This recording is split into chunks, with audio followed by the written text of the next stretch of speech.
So good morning, everyone, and welcome to the February 2018 ACIP meeting. It is my great honor to use the Stanley Plotkin gavel to open this meeting. We need one of those things. We need a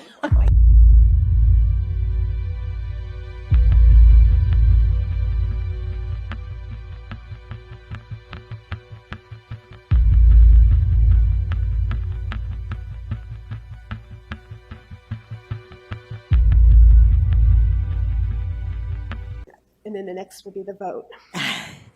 But first, questions. Are there questions for Dr. Schilly? Yes, Dr. Walter. Yes, and maybe you can comment or someone else. You mentioned the post-marketing safety studies. Is there any description of what those are to be? Can you repeat that question? I'm sorry. It's really regarding post-marketing safety surveillance and studies. What has been agreed to, or can you comment? The FDA has worked with Dynavax on the post-marketing surveillance studies, and I will probably let either FDA or someone from Dynavax answer the questions on what the intention of those post-marketing studies entails. Yes, there are a number of post-marketing safety studies. One which was a requirement because in the large safety trial, the study 23, a signal of acute myocardial infarction was seen, and therefore we made it a requirement for this signal to be investigated further, and it's going to be done within the context of a Kaiser Permanente non-randomized study. The other one, which is a commitment, the difference between requirement and commitment is that perhaps related to the level of concern for the safety signal. The commitment was to look at also the occurrence of zoster because that was also seeing an increased incidence in the study 23. Thank you. Other questions? Yes, Dr. Belongia. Just a quick follow-up on the previous one, then I have a question. I assume there'll be a vaccine safety data link study as well looking at this. Typically there are when there are new vaccines licensed.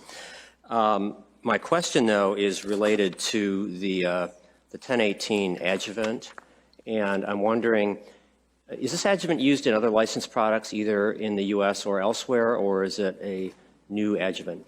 This is the first vaccine for humans in which this adjuvant is being used. Thank you. With the number of adjuvanted vaccines now available, including flu vaccine and Shingrix, is there any comment on using this vaccine at the same time with other adjuvanted vaccines? We have no data to make a recommendation one way or the other. So just to sort of put this in context of other vaccines, whilst preclinical studies were not done using these vaccines simultaneously, our general approach to immunizations is that they can be given at the same time in different limbs. Yes, Dr. Riley.